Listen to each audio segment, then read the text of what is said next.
Urban extension road की planning अब की नहीं है, ये 2000 से शुरू हुई थी, लेकिन ये सिर्फ एक योजना थी। इस योजना को मूर्त रूप में पहुंचाने का काम आदरणीय नितिन गडकरी जी ने प्रधानमंत्री जी के नेतृत्व में किया है।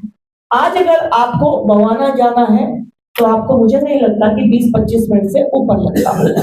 अगर आज आपको मुंबई एक्सप्रेसवे पे चढ़ना है तो मुझे नहीं लगता कि आप मात्र 15-20 मिनट में मुंबई एक्सप्रेसवे पे चढ़ सकते हैं। और आज हरिद्वार जाना, देहरादून जाना, यानी दिल्ली के किसी भी हिस्से से आपको बाहर निकलना है तो हमारा eastern western peripheral ring road बन चुका है, जिससे हमें दिल्ली में अंदर नहीं जाना पड़ता और हम बाहर से भी दिल्ली के बाहर जहां पर भी जाना है जा सकते हैं। मेट्रो का जो विस्तार है वो भी हमारे सामने है। इस समय पर दिल्ली में जो हमारे NHAI के जो और काम पेंडिंग है, या अभी आप कहिए कि DPR जिनकी तैयार हो चुकी है, शिव मूर्ति से बसंत कुंज तक, नेल्सन मंडेला तक टनल रोड बनेगा। जो हमारी द्वारका UER बनी है, अर्बन एक्सटेंशन रोड,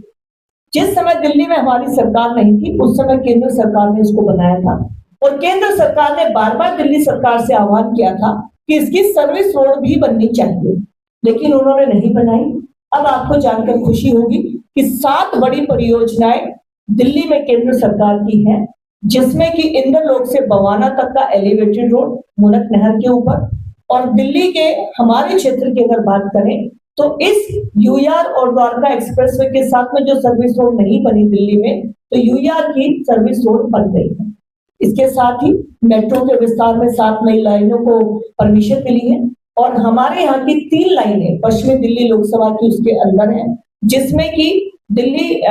हमारी कीर्ति नगर से लेकर सागरपुर तक की लाइन जो पालम आएगी, दूसरा नजफगढ़ को नांगलोई जोड़ने वाली लाइन, और तीसरी हमारी द्वारका एयरपोर्ट से गुड़गांव तक की मेट्रो लाइन इसके अंदर शामिल है। अब अगर, क्योंकि काम बहुत है, मुझे लगता है कि आप क्वेश्चन भी पूछेंगे, तो मैं ये सभी काम वो बता रही हूँ जो आपके सामने है। दिल्ली सरकार की अगर बात करें तो दिल्ली सरकार ने जब से 1 साल से 2 महीने ऊपर हुए हम लोगों को, तो 1 साल में जो काम किया वो आपके सामने है। दिल्ली जल बोर्ड की हालत बहुत खराब थी, हमारी लाइनें बदलने का काम दिल्ली सरकार ने शुरू किया है। बसों को जिस तरह से स्मार्ट कार्ड पिंक महिलाओं को दिए जा रहे हैं, उसके कैंप लगाए जा रहे हैं, आयुष्मान योजना दिल्ली में लागू की गई है। और एक और महत्वपूर्ण वर्ग जो कि प्रधानमंत्री जी की चिंता का विषय था, आप और हम आज अगर घर में कुछ भी मंगाना हो तो अपने घर के अगर बच्चों को बोले कि जाकर कोने की दुकान से आप ये सामान ले आओ, तो मुझे नहीं लगता किसी का बच्चा भी जाता है, वो फटाफट मोबाइल उठाता है और ब्लिंकिट करता है, जोमेटो करता है। और इन सब को लेकर आने वाले, बाइक पर दौड़ने वाले हमारे युवा बच्चे, इनको गिग वर्कर की कैटेगरी में रखा जाता है। इन गिग वर्कर्स की चिंता करने वाला कोई नहीं था। आदरणीय प्रधानमंत्री जी ने गिग वर्कर्स का वेलफेयर बोर्ड बनाया है, इनके लिए आयुष्मान योजना को लागू किया गया है, और गिग वर्कर्स को भी पूरी फैसिलिटी मिले, इसके लिए पूरी चिंता की गई है। प्रधानमंत्री जी की देश की विरासत को लेकर भी विशेष चिंता रहती है,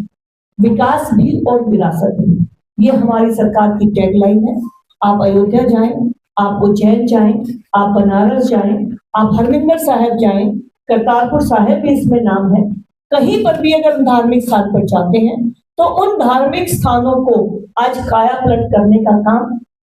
भारतीय जनता पार्टी की सरकार ने किया है। और आज केंद्र सरकार में आदरणीय प्रधानमंत्री जी का एक निवेदन है कि आप विदेश जरूर देखिए, लेकिन अपना देश भी देखिए।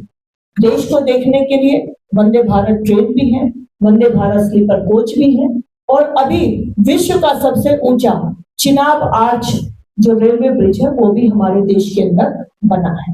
तो मैं ये सब बताते हुए मुझे बहुत खुशी है कि आज हमारे देश में जिस तरह से प्रोग्रेस हो रही है। अगर हम फॉरेन पॉलिसी की बात करते हैं तो फॉरेन पॉलिसी में भी जो लोग कहते थे कि प्रधानमंत्री के रूप में नरेंद्र मोदी जी का